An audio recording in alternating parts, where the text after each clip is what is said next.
Боловсрол соёл шинжилгээ ухаан спортын яам. Боловсрол телевиз хамтран үзүүлж байна.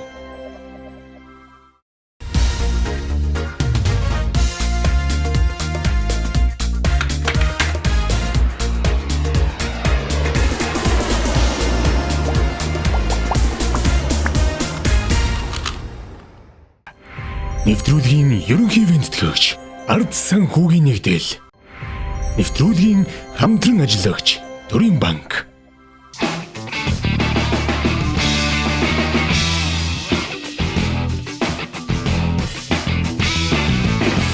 Цагаас үзэгчтэй боловсрол соёл шинжилгээ ухаан спортын яам боловсрол телевизтэй хамтран та бүхэндээ хүргэж байгаа. Би багш нэвтрүүлгийн 3 дугаар энхүү эхлэхэд бэлэн болсон байна. Би яг одоо Монголын анхны 3 сургуулийн нэг 95 жилийн түүхтэй худалдаа үйлдвэрлэлийн их сургуулийн гадаа хүрэлцэн ирээд байна. Энэ доктор багш нар маань 6-6-аараа 5 багт болон хуваагдсан даалгавраа гүйцэтгэж байгаа. Өнөөдөр бол шүүлтийн өдөр шүүгчдтэй тэд уулзах болно. Нэвтрүүлгээ эхлүүлцгээе.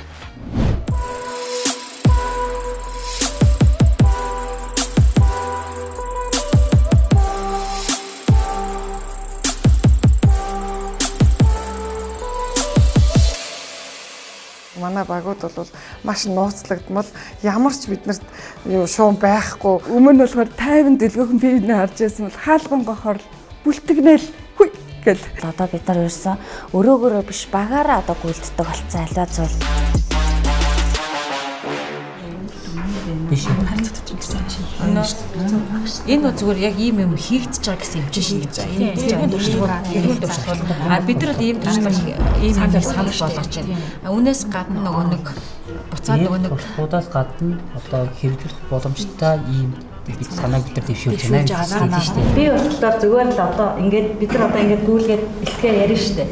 Тэгэхээр бид нарын одоо яг энэ цэцлэгийн ажлын эцсийн одоо нэг цогц зарах хэмжээ гэдгээ энэ дээр цогцоор нь харуулах гад энэ загварыг ашиглах гэдэг шүү дээ. Би болохоор ПП талаасаа яриад та нар болохоор нэг асуудал талаасаа яриад ойлголцохгүй яваад байна.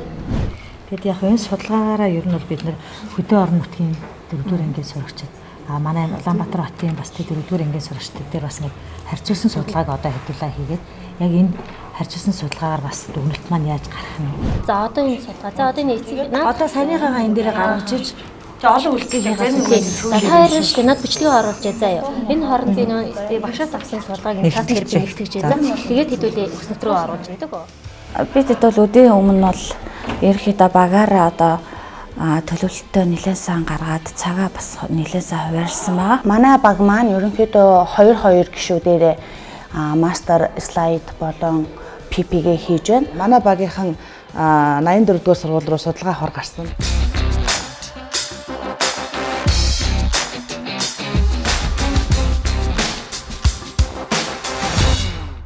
Багш эхэцхийн үйл ажиллагч сэдвийн даалгавраа биелүүлэхэд бол 84 дугаар сургууль дээр хурж ирээд одоо өөрөг даалгавраа биелүүлэхээ явж байна. Одоо ийшээ орд 84 дугаар сургуулийн 4-р ангийнхантай уулзсан багш нартай уулзаж бас судалгаа авах гэж явж байна. За хоёлаа энэ сургуулиас ороод судалгаагаа авчи. За Цэнхэр огийн гишүүд байна. Би тэд судалгааныхаа асуудлаар мөн 4 өвс сургуультаараа ирчихсэн байна. За орд судалгаагаа авах уу? Ангийнхаа багш нараас авъя тийм ээ. За Багш нар бас нэлийн их алуултад явж ирсэн байна лээ. Судалгаа авахар ярьсан боловч тэр сургуулийн хамт олонд ямар нэгэн одоо бэрхшээлээс юм уу, цаад байсан юм уу, ямар ч зураг авалт хийх боломжгүй болоод ерөнхийдөө нэг мянгуйжгийн үлгэршгэл юм болсон байсан. Харамсалтай нэхний бидний төлөвлөсөн богт маань татгалцсан. Тэгээд жоохон шантарсан одоо яана гээл нөгөө. Тэгээд байжгаад Монтероос сургуулийн менежер хийдэг байжгаад наран чимэг багш маань туслаа. Очиход маш найрсаг хамтаа болоо өгцөн. За хоёул ямар ч байсан багш нарын асуултыг асуугаад. Өнөөдөр судалгааны харьцан авчи. За. Одоо 3 гишүүн маань тэнд ПП-гээ бэлдэж байгаа. Бид 3 энд судалгааны ажил авахаар 28 дугаар сургууль дээр ирчээд байна. Тэгээ судалгаагаа бид нар болохоор цаасаар авна, онлайнаар авна, эцэг эхээс авна, багш нараас авна. Одоо нөгөө би багш гээд багангийн багшийн дарилт нэвтрүүлэгт оролцож байгаа багш нар байгаа. За ээж аавууд маань бас ихэнх хувь нь бол хүүхдүүдээ хурж ирж авдаг юм байна тий. Тэгээ ер нь яг цагтаа ирж авдаг болов уу? Яг цагтаа ирж авдаг хүмүүс бол тун цөөхөн шүү дээ. Яаж ч тарсны дараа 15-аас 30 минут бол эцэгхийг бол хүлээн. За цагаан толгойн гүйвүүлэгч аваа үсгийг зөв уншуулж бичүүл сурахад ямар бэрхшээл тулгардаг вэ? Нилээн бэрхшээлтэй. эцэг эхчүүдтэй бол байнга 7 хоногт нэг цөвлөгөө өгд эцэг энэ дундаа. Тэрний үр дүнд ч гэсэн бас яг бид нар бэрхшээлүүд бол байсан ч гэсэн бас багас. Одоо нэгдүгээр ангийн эцэгчүүдээ авч үлдээд авины дуудлага яаж дуудах вэ гэдгийг бас сонсчихсан баг. Тэгээд таад маань бас дуудаад үзээч. Дээ үсэг. Дээ. Бусад өгөөд бас судалгаа авч байгаа юм байна. Гэхдээ энэ судалгааны хувьд бол бидний хувьд бол нэг давхцал гайгүй байх гэж бодож байна. Яагаад тэгэхээр бид нар нууцлалтай байсан, аль болох шинэлэг байхыг эрмэлзсэн. Одоо би 2 дугаар ангийн эцэгийнхээ аваад үлдсэн. Тэгээд өмнө нь нөгөө яах вэ? Яг авины дуудлагыг яаж дуудах аргачлалаа хэлсэн учраас бас яаж дуудахыг бүгдээрээ харцгаая. Эд.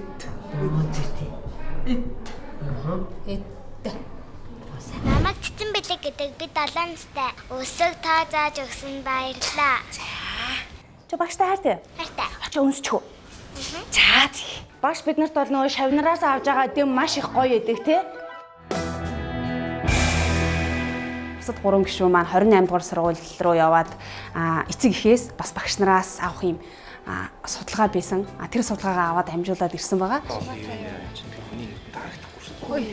За амжилттай юм анагаа. За судалгаагаа аваад ирлээ. Бид гурав амжилттай сайхан яваад ирлээ. Одоо мэйлэр нөгөө орон нутгуудаас сургууль тэрийг авсан аваад ирлээ шүү. Бас хүмүүсийн харилцаа гоё болчих тий. Хүүхдүүд нь ч гэсэн аягүй гоё тий. Ирсэн чинь сайн байна уу? Сайн байна уу гэж танихгүй байж шууд сайн байна уу? Сайн байна уу? Сайдтай хэдэн өдөр нөгөө нэг аягүй чимээгүй байсан чи. Ингээл шоогсоо орчинд орсон ч гэсэн гэтээ юу илээ гэж ангилгаа санаал явчихлаа. Хамтарч ярилцаад эцэг эхчүүдээс болон одоо багш нараас нь судалгаа авах санал асуулга боловсруулсан. За манай хоёр багш судалгааг аваад ирвэ. Судалгаагаа аваад ирлээ. Тэгээ тэр судалгаагаа авахын тулд одоо яг хоёр ээлжийн хооронд амжиж очиж авах гээд одоо ээлж орчих юм бол багш нарт завгүй болчихно эцэг эхчүүд яваад төгчнө гэд олондоо ч арахгүйгээд л судалгаа аваад ирсэн шүү. За тэгэхээр одоо хэдүүлээ одоо судалгаагаа аваад ирсэн биш одоо бид нэрээ судалгаан дээр одоо нэгтгэе тийм ээ. Үлдсэн бид дөрвийн хувьд болохоор PDF буюу одоо PowerPoint дээр ерөнхийдөө бүгдийг асуурлаад энэ үйл ойлголцод олон талаар илэрч байна. Энэ бүхний шалтгаан яг юун дээр үндэслээд байна гэдгийг л бид нар ярилцаад бас шийдэлт хүрэх арга зам хайж байгаа. За эцэг хүрх үрдүн ерөнхийдөө харуулах юм маань бэлэн болчлоо гэсэн. Тэгэхээр сая судалгаагаар яг биднээсээ нөгөө хүсээд байсан асуултыг бас их гоё хэлж байна. Аашгүй. Яг хамтарч ажиллахын хувьд бол нөгөө аймагаас ирсэн багш нар байгаа болохоор нөгөө би биенийхээ занг авалцаагүй, би биенийхээ санаа бодлыг нөгөө сонсох тал дээр ч юм уу те жоохон асуудалтай байсан. Хоорондоо зөвшөлдсөд одоо ерөнхийдөө бас бичээд одоо бэлэн болцсон байгаа. Одоо бүгдээрээ одоо хийсэн тус тусынхаа аялыг бүгдээрээ нэгтгэдэг үү. Бүгдээрээ л яг үлдсэн багш нар бол яг өөрхөө дагуу өөртөө саналыг оролцуулаад аль аль талыгаа агуулчих юмсан, энийгаарч нэг оруулчих юмсан, энийгаарч нэг оруулчих юмсан гэд нэг талтай жоохон тэгсэн. Даалгавраа бол ямар ч байсан 6 цагаас 10 минутын өмнө хийж дуусгаж амжуулсан байгаа.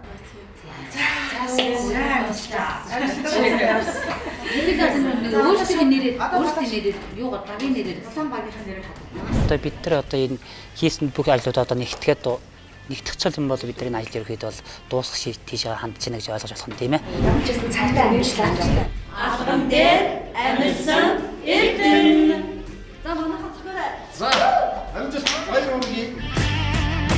Маш завгүй өдрүүд өнгөрлөө. Бүх одоо багаараа сэтгэл зүрхээ зориулаад бэлдсэн тэр даалгавраа яаж бусдад төрөх үү гэдгийг л одоо зөвхөн нэг хүнээр шийдэрлэх болоод байгаа. Дотороо айдас байгаад байна. Одоо яадаг бол яах вэ? Одоо хэн маань хасагдчих бол мэдээж өөрөө хасагдана гэж бодохгүй л байгаа л да.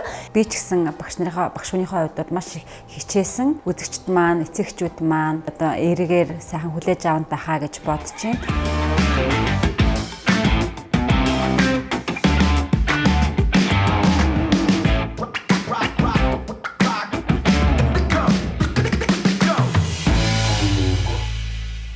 Багш нар маань хичээж зүтгэж хөдөлмөрлөж авиас чадвараа сорж даалгавраа дууслаа. Одоо хийсэн бүтээснээ дүгнүүлэх цаг л үлдлээ. Шүүгч нар маань студ бэлэн болсон байна. Ингээд шүүлт рүү хамтдаа явцгаая.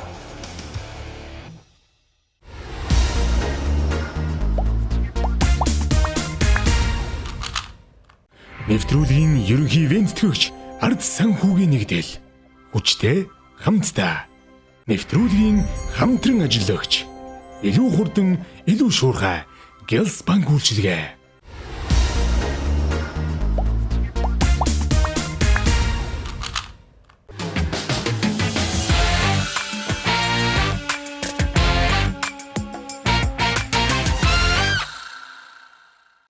За иргэн давтаа морилно нэвтрүүлэг маань боловсрол телевизийн 400 студиэс үргэлжлэн та бүхэндээ урьж байна.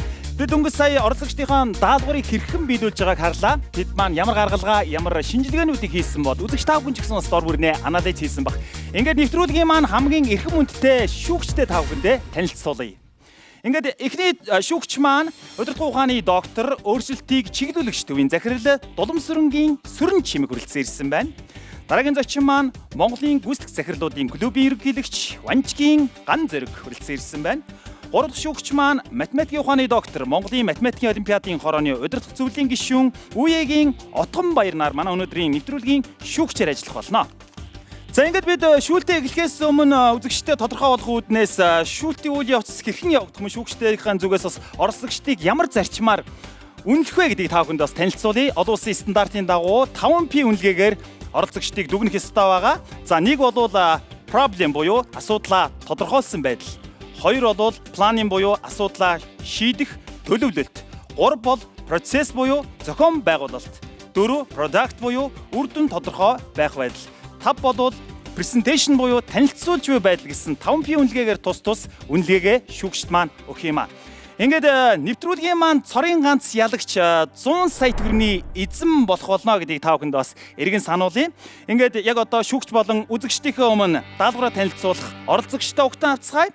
Улаан багийг угтан авъя.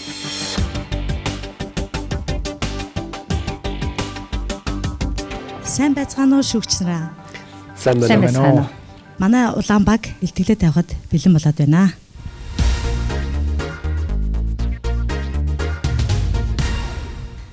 За бидний энэ удаагийн анхны даалгавар бол багш эцэгхийн хоорондын үл ойлголцлын талаарх асуудал. Яг цаг үеэ олсон маш сонирхолтой даалгавар байлаа. Ер нь бол хүүхдүүдийн тэр үл ойлголцох асуудал дээр бол бас шийдэж болох асуудлууд бол зөндөө байна. Гэхдээ энэ дундаасаа бас хамгийн онцолж үзэх бага насны хүүхдийн аюулгүй байдал бол ер нь хамгийн чухал нэгдүгээр тавих асуудал юм байна. Ингээд та бүхэн дэлгэцэн дээр нэг тоо баримт харж байгаа бох.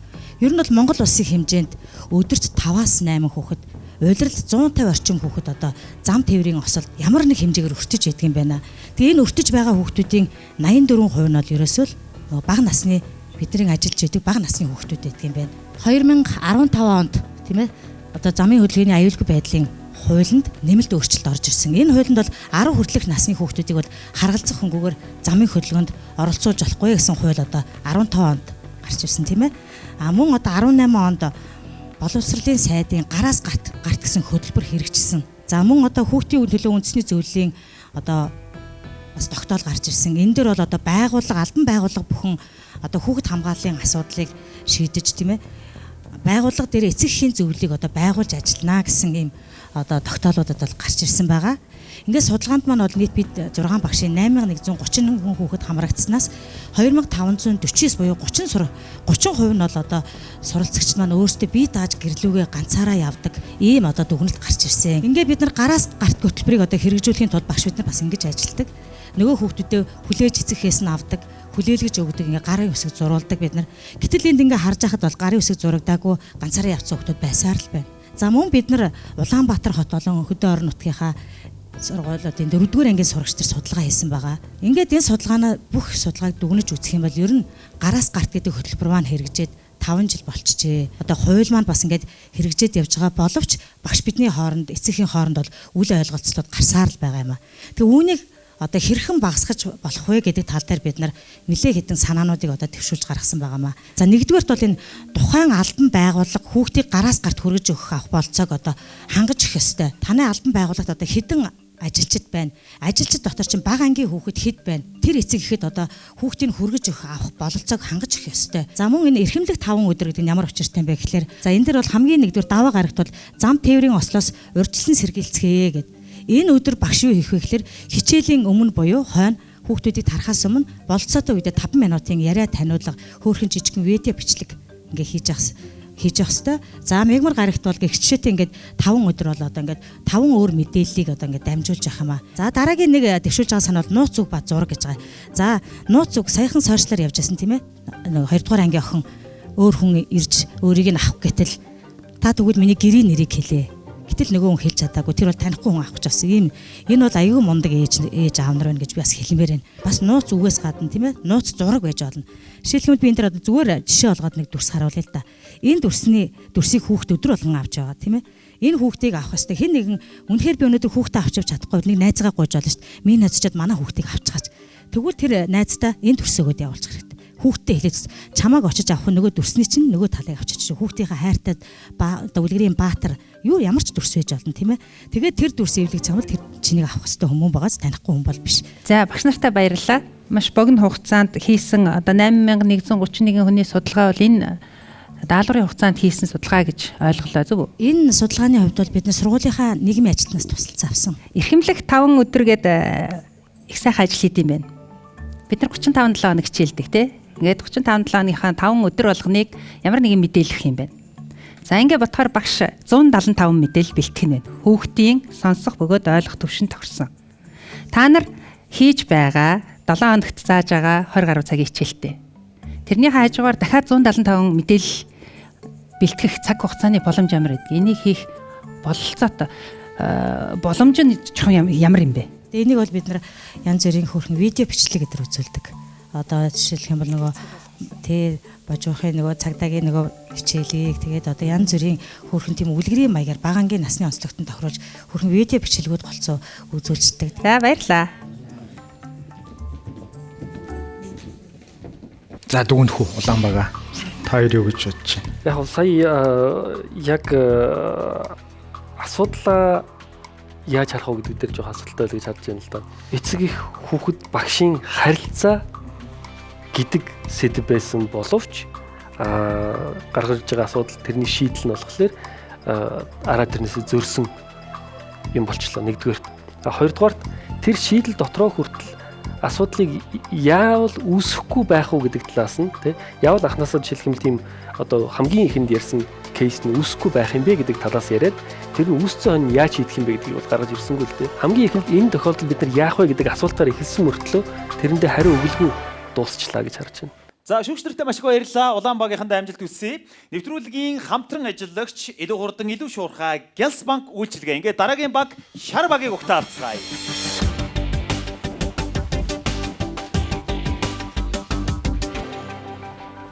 Сайн байцгаана уу багш нараа.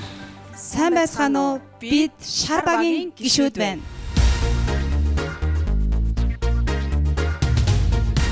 Манай баг даалгавраа танилцуулахад бэлэн боллоо. Манай багийн бүх багш нар илтгэгчийн үргийг гүйцэтгэнэ. Мэдлэг мэдээллийн зөрүүтэй байдлаас шалтгаалаад үл ойлголцол үүсдэг. Энэхүү үл ойлголцол нь сурагчдын сурах үйл явцад сөргөөр нөлөөлдөг. За сурагчид зөв уншиж сурахын уншиж сураагүй бол зөв унших, хурдан ооших, унших гэ дараагийн чадварууд энэ тухай бол ярихын аргагүй. За энэ та бүхэнд эгра үнэлгээний даалгаврын гүйцэтгэлийн хувийг та бүхэндээ харуулж байна. За энэхүү судалгаанаас харахад үгийн ихэнд сонсогдож буй авийг хэлэх бас үсгийн авийг нэрлэх гэсэн одоо даалгаврын гүйцэтгэл бусад даалгаврын гүйцэтгэлээсээ бага үнэлгээтэй үнэлэгдсэн нь харагдаж байгаа юм. Бид цагаан толгойн гийгүүлэгч авийг таниулах явцад тулгамдж байгаа асуудал болох авийн зөв цэвэр дуудах аргачлалыг эцэг эхтэй танилцуулан арга зүйгээ нэгтгээд суралцагчдын их хэлний чадварыг нэмэгдүүлэх зорилготой. За ингээд та бүхэнд судалгаа болон түүний үр дүнг танилцуулъя. Бид бол Улаанбаатар хот болон Өвөр ханга Сэлэн аймгийн 1-р ангийн сурагчтай 60 эцэг эхчүүдээс бол дараах асуулгын дагуу бол судалгааг бол авч дийгдэх нь дүнсэн байгаа.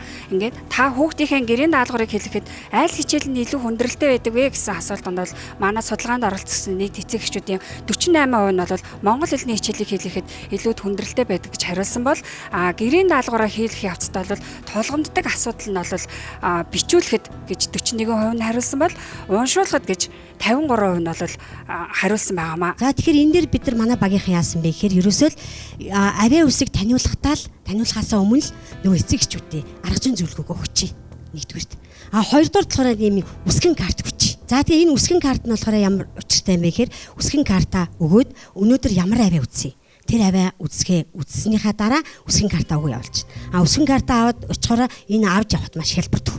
ээж автагаа ярилцаад яаж дуудах уу, яаж унших уу гэдгийг энэ дээр гаргад өгсөн байна. За жишээлбэл бүгдөө харъя л да. Мод гэдэг үгнээс одоо ямар авийг танилцах вэ гэхээр даваа сонсогдож байна. За бүгдээ хэлээд үзье. Мод. Хамгийн сүүлд ямар авийг сонсогдож байна? Даваа сонсогдож байгаа. За тэгэхээр энэ авийг хэлэхдээ үгийн төгсгөлөөс гүйгүүлэгч авийг таниулах нь байна. Тэгээд энэ авиагаа хэлэхийн тулд бидний өгүүлэх хэрэгтэн бол маш чухал оролцоотой. Тэгээ энэ үсгэн картнэр болохоор бид нар нөгөө ямар үгнээс таниулсан гэдгийг гаргаад зураг тэнд гаргаад үгээд харуулад дарамл бичмэл одоо зурлагаа үсгээ бичиж өгөөд ард нь болохоор зэрэг энийхээ нөгөө авиагаа яаж дуудах вэ гэдэг аргачлалын хэлэлт өгсөн. Ингээд эцэг эхийн одоо нөгөө хүүхдээ сургах гэсэн хүсэл эрмэлзэл багш маань одоо 100% хүүхдээ одоо уншиж бичүүлэх гэсэн зорилго маань нэгдээд энэ одоо зөрчлөөс одоо бас гарах боломж байгаамаа гэдгийг л бид нар тодорхойлсон байгаа юм. За тэгэхээр багш эцэг эхийн хооронд үл ойлголцол асуудал бол үргэлжилсээр л байх болно. Тэгэхээр энэ олон асуудлыг нэгийг шийдэх нэг гарц нь бол энэ үсгэн карт байж магадгүй гэж бол бид нар итгэж байна. За үүнээс гадна бид бас нэг зүйлийг, нэг санааг, нэг боломжийг бас дэвшүүлье гэж байна. За энэ юу гэхээр өнөөдөр Улаанбаатар хотын хэмжээнд одоо бага боловсролын банкын сурагчдын анги дүүргэлт 50, 60, магадгүй 70 гэсэн юм тоонууд одоо сонсогдож байна. Тэгэхээр энэ бол үнэхээр том асуудал юм. 60 хүүхэдтэй одоо 1-р ангийн багш хүүхд болгонтой ажиллана гэдэг бол үнэхээр бэрхшээлтэй. Тийм учраас эцэгчүүд нь хамтран ажил заавал оролцсон. Тэгэхээр эцэгчүүд маань өөрсдөө мэдээлэл зөрүүтэй мэдлэгийн түвшин ч гэсэн бас харилцаа адилгүй байдаг учраас тэр эцэгчүүдэд туслах заавал нэг юм тусламж хэрэгтэй болж байна. Тэгэхээр энэ тусламжийг бид юу гэж харж үзэж байна вэ гэхээр гар утсан дээр нь аппликейшн байвал зүгээр юм уу гэж. Тэгэхээр энэ аппликейшн маань ямар учиртай юм гэхээр цагаан толгоон үсгийн одоо авиа дуудлагыг зөвд одоо хэлээд өгсөн. За мөн үсэг зурлагыг нь зөв заагаад өгсөн. За мөн одоо задгаа үе битүү үеийг нь зөв одоо унших энэ арга гаргачлалтай юм цогц юм аппликейшн байвал зүгээр юм уу гэж бид нар гаргаж ирсэн. Энэ дээр миний нэг мэдхгүй нэг юм байна. Энэ хүүхдүүдэд үсгний нэр гэдэг ойлголтыг юу зааж өгд юм болов? Одоо Б үсгний чинь нэр нь Б үсэг гэж хэлчих юм бол яаж дуудах нь тустай асуудал болчих шүү дээ, тий? Би нөгөө яг эд давяага танилцуулаад ингэ явж байгаа байхгүй юу? Тэгсэн чинь нөгөө яг үсгний нэр нь болохоор Д үсгэлтэй. Д үсэг гэж ярина шүү дээ. Тэгсэн чинь нөгөө манай ангийнхаа яг юу гэсэн гэхээр яг нөгөө авиагаас сонсчоод наа чинь аягүй бас сонирхолтой асуулт байна л да. Авиагаа үзчихээ хоёрын эд анги гэсэн зогсож байгаа хөөхөө. Тий. Тэгэхээр үсгний нэр маань л Д үсэг. Авиа маань өөрөө бас гэж аваа. За жишээлх юм бол манай ангид мод гэдэг ихтэр цээж бичиг бичүүлсэн байсан л да. Гэрт нь ээж нь их идэвхтэй тийм сайн ээж байсан. Тэгээд багшаа би ингээд цээж бичиг бичүүлсэн чинь манай хүүхэд мод гэдэг үгийг мод гэж бичээд байна гэдэг ихгүй юу? Тэгээд би анги дээрээ цээж бичиг бичгээр хүүхэд маань мод гэж биччихдэг. Ээж маань хэлэхдээ мо дэ гэж мо дэ гэд үсгээс салгаж хэлдэг. Тэр үүднээс нөгөө хүүхэд маань гэртээ мод гэж бичээд идэг ийм асуудал гарч ирсэн. Ангидаа зөв бичээд байхын гэртээ буруу бичээд байхын ингээд тэр ээж маань бас гайхаж асууж ирсэн. Тэгэхээр л үүнээс шалтгаалаад бид нар багш эцгийн арга зүй нэг байх нь зөв юм аа гэдэг ийм асуудлыг дэвшүүлсэн юм аа. Эцэг эхчүүд маань яг таны ярьснаар үсгэлж уншдаг үеийн хүмүүс олон байгаа тий. За магадгүй одоо багангийн хүүхдийн эцэг их арай залуу байж магад. Арай шинэ аргаар сурсан байж магад. Гэтэл хичээлийн хийлэгдэх хүмүүс эмээ өвөнөр. Тийм үү? Яг нэг үсгэлж уншдаг үеийн хүмүүс. Тэгэхээр бид нар эцэг их болоход сургах, бэлтгэх тий. Аав ээжтэйгээ магадгүй залуу аав ээж нар бидний саяхан санал болгож байгаа төхөөрөмжөөр ч юм уу, аппликейшнийг ч юм уу хэрэглээд ингэж болохыг. Нийгэмд бид нар энийг яаж зөв болох вэ гэдэг дээр одоо залуу эцэг эхчүүдийг уриалах. Энийний цаатал нөгөө эхлээ авч үлдэх тийм ээ. Эхлээ зөв байлгах, зөв ярих тухай асуудал яригдж штэ. Тэгэхээр тэрний чинь суурь маш одоо чандаас ирдэгэ гэдгийг та нар гаргаж тавьсанд их талархалтай байна. За баярлалаа. За баярлалаа. Баярлалаа. Манай хүүхд 2 дугаар анги л да. Тэгээд хамгийн одоо бидэд хамгийн ойрын түрүү жил яг энэ асуудал гарч ирсэн. Ерөнхийдөө би миний асуултаа бас холбоотой л доо. Энэ үсэг нь нэр нь өөрөө тэгээд дуудлага нь өөрөө гэдгийг ойлгуулчихаар бол цаашаа гайгүй юм шиг санагдав. Тэгээд бүр энэ одоо энэ сэдвтэй холбоод хэлэх юм бол угаасаа эцэг эхийн тэ сурсан аргачлал, багшийн зааж аргачлал зөөрх юм зөндөө гарах учраас анханасаа хүүхдэд заахта үгүй энэ чинь ганцхан арга байдаггүй маа бас өөрөө зааж болдгиймаа гэдгийг ойлгуулчвал илүү хэлбэр байхгүй болов уу гэж би бол бодоод идэв юм л да. Тэгэхээр энэ дээр бол энэ авиа болон тэмдэглэгээ өөрөө гэдэг энэ зүйлийг яг энэ ингээд айгүй хөөрхөн санаа гаргацсан байна л да. Гэхдээ яг ганц жоохон дотроо харамссан юм маань аппликейшн гэдэг шийдэл хийсэн боловч тэрийг ямар хугацаанд ямар өртгөөр те хийгээд ямар хугацааны дотор хүмүүстэй тараах вэ гэдэг зүйл дээр яг тодорхой бас гоё задлсан шийдлээ хэлсэнгөө тэр нь жоохон харамсалтай байлаа. Аав ээж нар одоо бид нар ч гэсэн тийм өөрийнхөө гэл зөв гэдэг те. Гэтэл 40 жилийн өмнө заалгасан аваа байгаа шүү дээ. Яг миний амьдралд намайг нэгдүгээр ангид ингээд үсэг бичиж байхад ээж маань чи эндээ үсгийг буруу бичсэн байна ингэдэггүй ингэ. Үгүй багш ингэ заасан шүү дээ гэсэн чи үгүй ээ ингэдгийг ингээд бүтэн өөрчүүлсэн. Тэгээ маргааш натсан чинь би одоо тааг үдэн авсан. Багшийн заасаас өөрчилсөн учраас. Тэгэхээр их энгийн юм шиг хэрнээ маш тулгуур асуудал болж байгаа юм те. Тэгэхээр гол нь бид нар аав ээж таны зөв байж болно. Аав ээж нарын зөв байж болно. Гэхдээ хүүхдийнхаа сурч байгаагаас хэдэн жилийн өмнөх зөв бэ гэдгийг л бодох хэрэгтэй тий. Тэгээ би зөв товчгоос дүгнээд хэлэхэд яг энэ айгүй сонирхолтой юу. Манай нэг 10 жил байхад найз маань яг гэсэн морь гэдэг анх хүүхэд нь уншиж чадахгүй байна гэд удаан уншиж мор гэд хурдан уншаач чигээ загасан чинь мор зөөлний тэмдэг гэд хурдан уншижсэн гэд яг тэрний л яг сонгодог асуудал шийдэл байна л да. Сонирхолтой байлаа.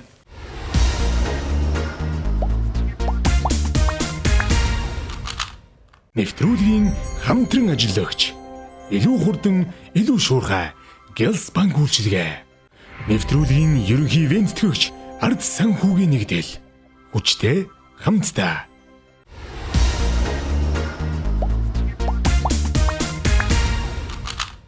Шар багийнханд маш их баярлалаа. Ингээд дараагийн даалгавраа шалгуулах баг бол мэдээж Цэнхэр багийнхан тайлзнаа.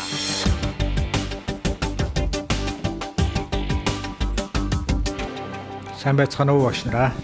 Сайн байцгаана уу?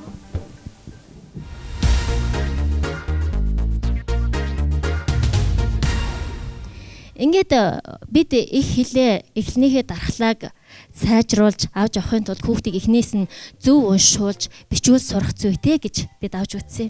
Хүүхд маань өөрөө бол яг зөв дуудаад байгаа боловч чиглүүлж байгаа хүн маань буруу хийснээр болоод хүүхдэд маань ингээд уншихад нь цаад бэрхшээл тулгараад өөр ингээд сурах явц нь удаашраад бэрхшээлтэй болоод байна гэсэн. Ийм үднээс бид нэр яг нэгэн зүйлийг олж харлаа. Энэ гэхээр багш эцэг эхчүүдийн арга зүйн үл ойлголцол гэдгийг бид нэр эндээс олж харсан юм аа.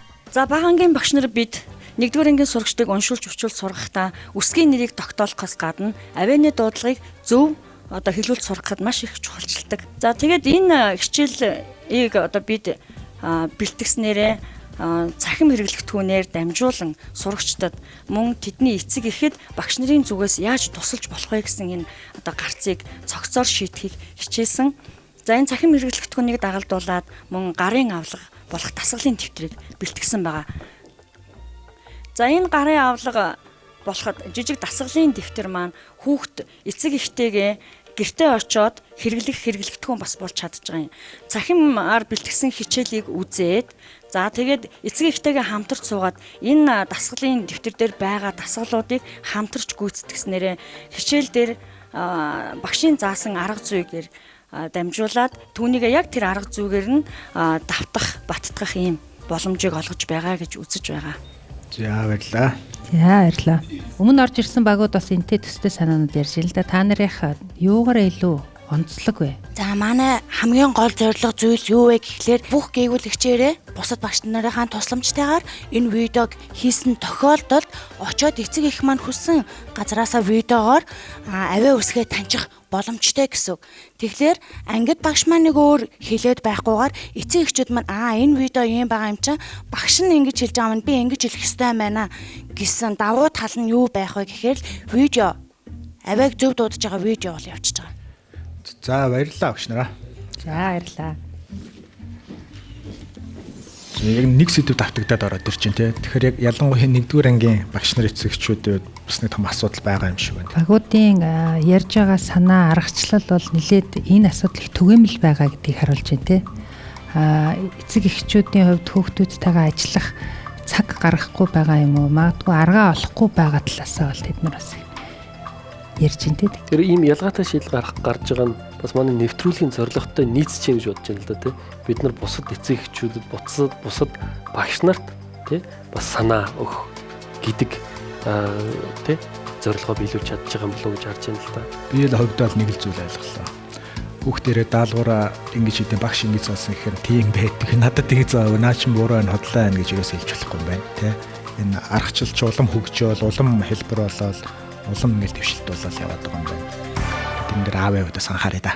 Цэгэр багийнхандаа амжилтыг хүсье. Эрхэм шүүгчнэртэй маш их баярлалаа. Ингээд хөрөнгө оруулагч, үндэсний хөдөлгөөний санаачлагч хэрэгжүүлэгч Ард Санхүүгийн Нэгдэл хувьцаат компани. Ингээд дараагийн багийг угтаа авцгаая. Дараагийн баг маань ногоон баг.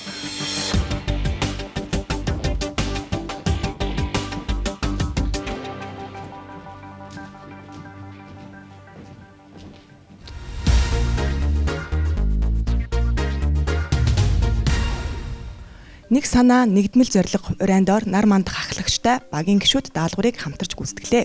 Бид 84-р сургуулийн 50 хүүхэд 25 багшаас судалгаа авч үзсэн байгаа. Энэ судалгааны маань үр дүн нь эцэг эхчүүдийн 29% нь өөрийн итгэх санаачлагаар сайн дурын үндсэн дээр багш сургуулийн үйл ажиллагаанд оролцдгоо гэж хариулсан бол тэдний 71% нь ямарваа нэгэн асуудал гарсан үед багшийг дуудсан үед л бид очиж багштай уулзаж зөвлөдөж үйл ажиллагаанд оролцдгоо гэсэн хариултыг өгсөн байна.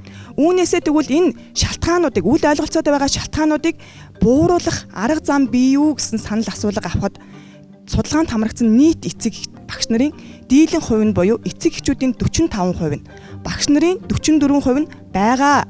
Энэ бол эцэг эхийн оролцоог нэмэгдүүлэх хамтын ажиллагааг сайжруулснаар энэ шалтгаануудыг бууруулах бүрэн боломжтой юм а гэсэн хариултыг өгсөн. За манай ногоон багийн хувьд дэвшүүлж байгаа санаа бол сурагч насаа дурсгүй бичил төслийг хэрэгжүүлээ. Сурагч насаа дурсгүй төсөл бол ерөнхийдөө та сурагч, тань зөвлөе, амлалтын гэрээ гэсэн 3 өртөөчлсөн хэлбэрээр явагдахаар үйл ажиллагааны төлөвлөгөөнд тусгах юм аа. Улирал бүр энэ сурагч насаа дурсгүй гэсэн энэ хүрээнд очиод за би одоо миний үеийн байснаас одоо үеийн хүүхдүүдийн сурч байгаа орчин өөр юм байна, хүүхдийн маань онцлог өөр юм байна. Тэгвэл би одоо ийм арга зүгээр сурах юм байна. За би манай гэр бүлийнхэн хүүхдийн энэ чадвар дээр багшаа ингэж сайжруулъя гэсэн сайхан ийм амлалтын гэрээгээ байгуулнаа. За энэ цогц аргачлалын үр дүнд хүүхэд бие зөв авч явдаг болно. За эцэг эхийн оролцоо дэмжлэг сайжирна. За ингээд багш эцэг эхийн давсралтгүй үргэлжлэх энэ үйл ажиллагааны үр дүнд хүүхэд маань өөртөө итгэлтэй ад жаргалтайгаар суралцж болох юм аа. За би асуулч хоо. Энэ сурагч насаа дурсахгүй гэдэг төсөлийг бодитоор хэрэгжүүлж үтсэн хүн байгаа юу? За энэ сурагч насаа эргэн дурсахгүй гэдэг энэ үйл ажиллагааг би ангийнхаа хүүхдүүдийн дунд цохон явуулж үзсэн. За энэ зүйл бол янз бүрийн насны хүмүүс ирж суусан. Ерөөсөө л яг багш биеэр үлгэрэн дуурайлал үзүүлье. Эцэг эхчүүд сурагч настаа эргэн ирье. Хүүхдийнхаа одоо хийдэг тэр үйлүүдийг нэг өдөр надтай хамтарч хий. За энийг одоо бодит ажил болгохын тулд багаараа ярилцаад сургуулийн жилийн ажлын төлөвлөгөөнд ороод ирэх юм давтамжтай хийсэн ажлаа бүр үр дүнтэй өнгөрөөдөг. Та бүхний танилцуулгын баг талаас илүү нэг судалгаа хэрхэн хийсэн тухай, судалгааны зорилго үр дүнгээ ярьлаа шүү дээ, тий.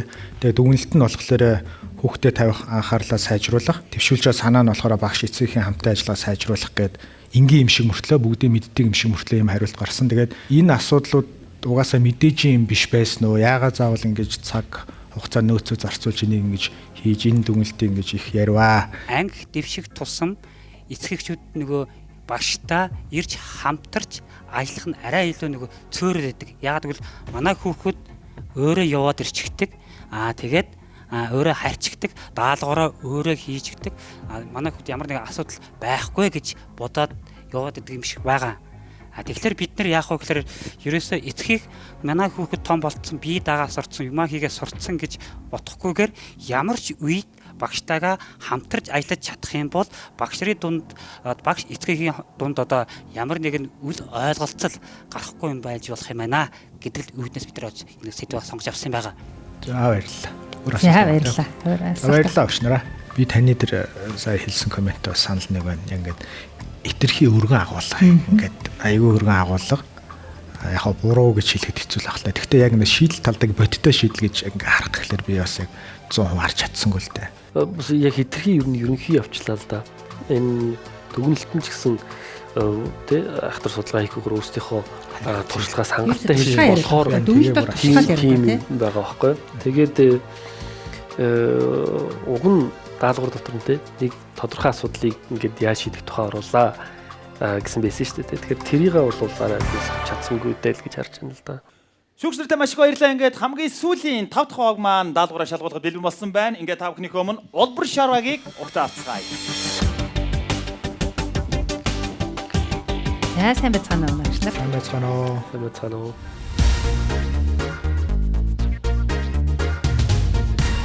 Багш хүнийг баруун гар, эцэг эхчүүдийг нь зүүн гар гэж авч үзвэл хоёр алганд нь амилсан эрдэнэ хүүхэд өөрөө юм. Ямар нэг зүйл тохиолдоход хоёр гар салахгүй, аль нэг нь хазаахгүй, үргэлж зэрэгцэж хамт байж чадах юм бол алган дээр тогтсон эрдэнэ маань улам өнгөжин гялалцах нь дамжиггүй билээ. Тэгэхээр судалгаанд оролцсон 120 эцэг эхээс 48% нь буюу 57 хүн багштайгаа ойлголцдог гэж хариулсан.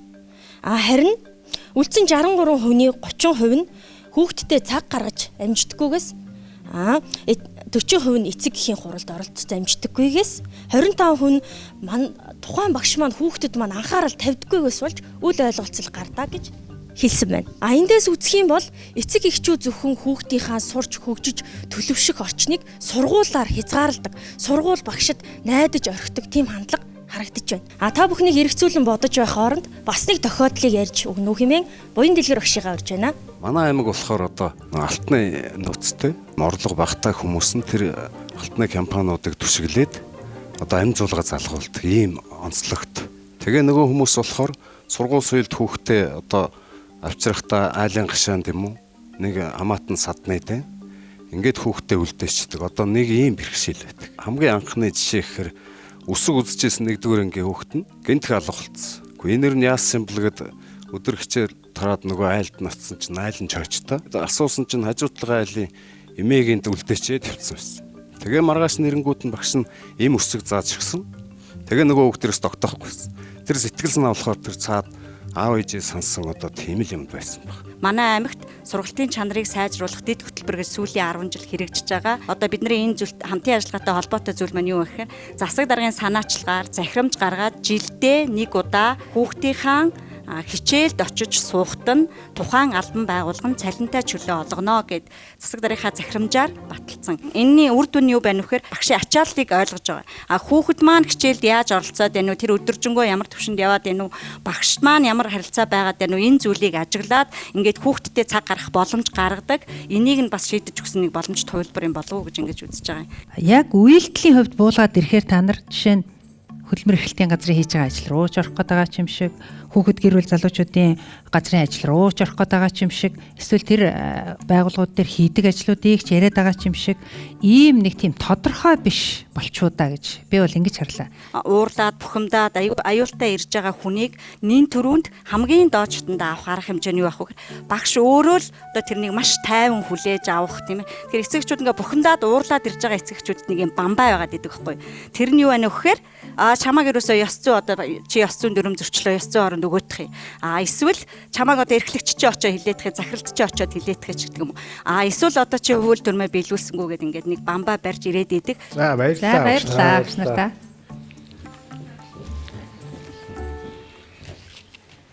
Засаг даргын захирамж сонирхолтой байна те. Төрийн байгууллагын ажилтнад цалинтай нэг өдрийн чөлөө өгөөд хүүхдийнхаа хичээлд нь очиж суу те юу гэж мэдрээгээд тэрийг нь баг энэ school police гэдэг шиг баг энэ улс даяарх юм арга хэмжээ болгочих юм бол их айтайхан шиг санагдлаа шүү дээ. Мэдээж маш чухал асуудлыг хөндөж ярьж байна л да. Гэхдээ энэ нэг бас даалгаврынхаа нэр нь үгэн дотор байсан цогц шийдэл гэдэг үгэндээ хөтлөгдөөд бас арай ерөнхий арай өргөн хүрээнд аваад үзчихүүдээ гэж хараад байна. За багш нар маань маш амжилттай даалгавраа гүйцэтгэж дууслаа. За баг бүр өөрсдийн өнцгөөс бол асуудлыг хөндөж ярьсан байгаа. Ямар ч тач хүндсэн асуудал нь баг боловсролын салбарт эерэг нөлөө үзүүлэхийг бол зорж байгаа нь ойлгомжтой юм. Мэдээж оролцогчд маань бас анх удаа тайзан дээр гарч шүүгчдийн өмнө даалгавраа гүйцэтгэхдээ баг зэргийн бас сандралтай байх шиг байна те. Ингээд хэсэг хугацааны дараа шүүгчд маань дүнгээ нэгдэх болно. Бүгдээ эргээ уулзцаая.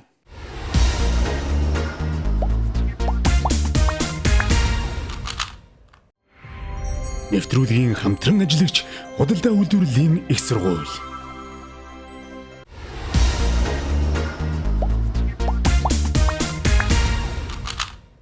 Ингээд шүүгч нар маань дүнгээ нэгтгэсэн байна. Яг одоо самбарын өмнө 5 багийн анхлагчаа урьж байна.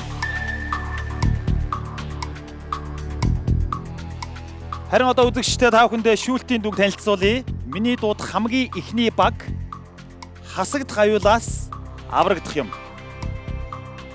Ингээд хасагдах аюулгүй болсон ихний баг бол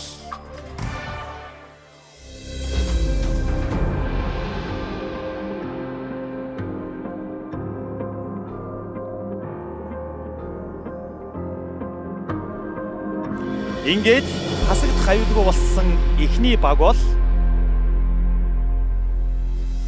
шар багийнхан байлаа. Баяр хүргэе. За тань баяр хүргэе. Багтаа сайхан мэдээгээ дуудах болно. Тань амжилтыг хүсье.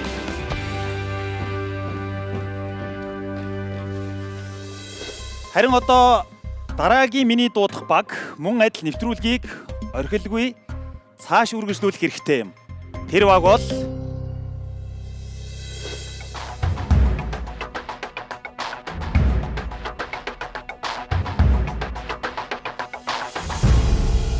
Цэнхэр баг. Баяр хүргэе. За баяр хүргэе. За танавагийн болон тань амжилт хүсье.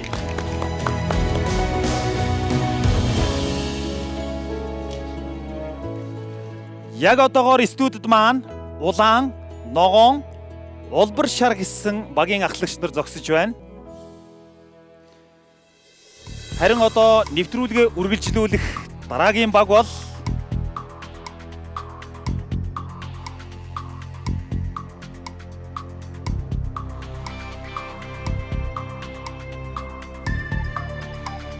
улбар шар баг. Баяр хүргэе. За багийнхандаа сайхан мэдээгээ дуулгаарай. Цаашдын тэмцээн уралдаанд амжилт хүсье. Студид маань 2 багийн ахлагч үлдсэн байна. За ингээд улаан болон ногоон багийн бусад гишүүдийг тайзнаа урьж байна.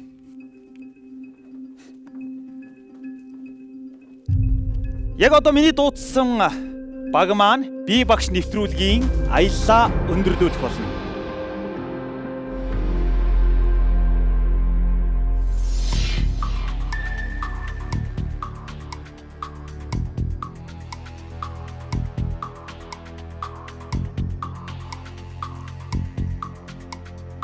Ингээд тэр баг бол